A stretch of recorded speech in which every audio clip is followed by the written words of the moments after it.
exactly the numbers you want to hear when facing the league's top defense in pressure percentage. Chris Jones and Frank Clark likely to be licking their chops ahead of this one. So it's been no secret. I mean, Tom Brady really struggling, Marcus, at the line of scrimmage. What have you seen from him that's worked so well? You guys, stop it. I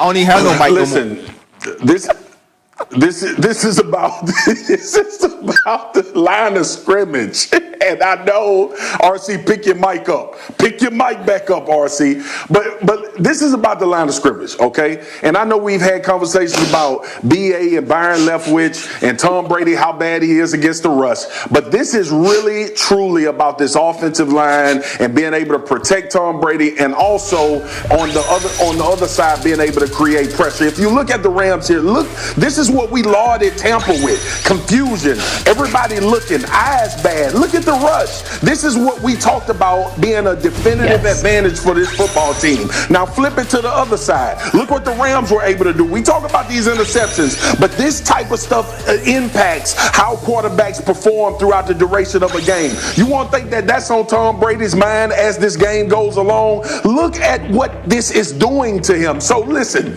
we can talk about the skill positions, and I'll let y'all do it, but I'm going to get back to my wheelhouse. Number one with a microphone, but I'm going to get back to my wheelhouse of the line of scrimmage. Football still boils down to, can you block them or can you get off blocks? And one of the major things that's been happening in Tampa is that their front line has not had success in games that they've lost against really good rushing defensive lines and really good teams that protect well and give their quarterback time to operate from the pocket. Marcus, you're setting me up to do one of my favorite things, which is agree with you and then bring some numbers into it.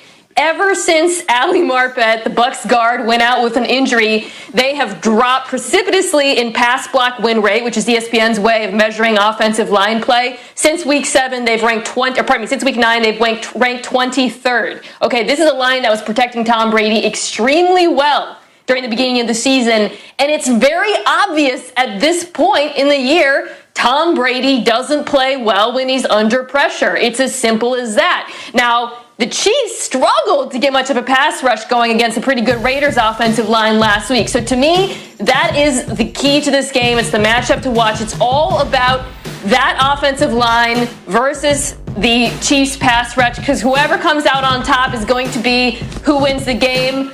I'm Mina Kimes, ESPN. Sorry.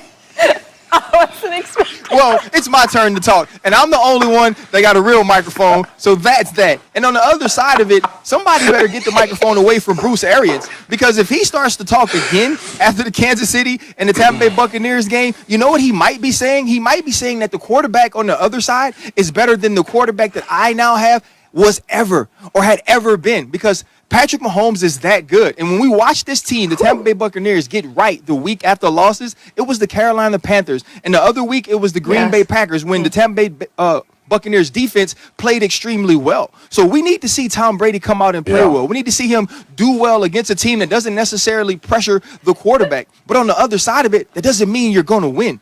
That doesn't mean that you can outplay Patrick Mahomes. It doesn't mean that you can stop the weapons of the Kansas City Chiefs. And at the end of this game, we may be looking at the Tampa Bay Buccaneers sitting there with 5 losses. Somewhere we probably thought they'd be around week 16 or 17 and saying to ourselves, can this team actually win the playoff game? And that's never a place we expected Tom Brady to be this year or this team, the Tampa Bay Buccaneers. You know, it is sort of shocking. And if there's one thing that we've learned on this show, it's that nobody is safe from being made fun of. What I would like to say is that while I realize that we're making fun of Ryan, he's got hair on the top of his head. Mina's got hair on the top of her head, and she's using a brush to mimic a microphone. Marcus, what are you brushing with that?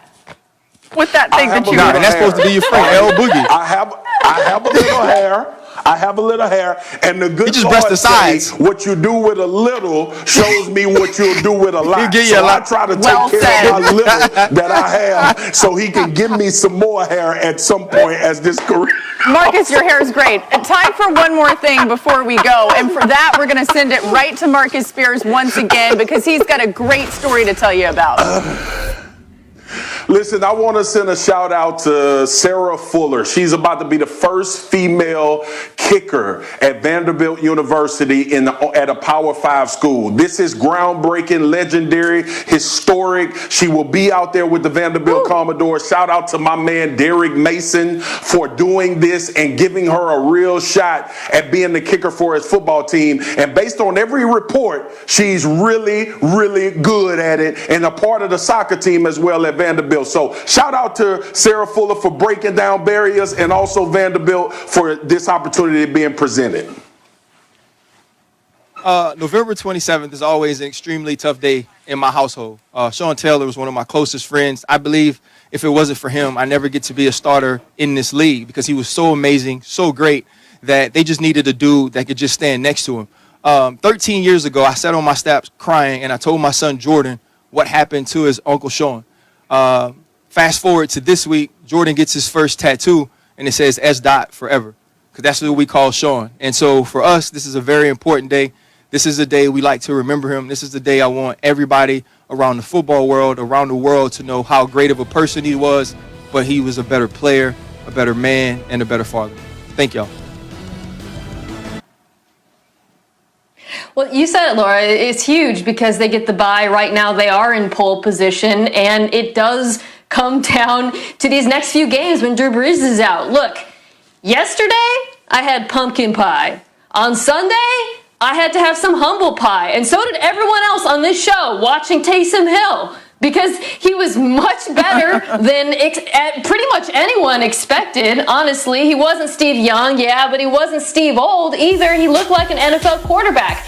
The difference this week is Denver is a much better defense than Atlanta, and they also have the benefit of knowing what's coming.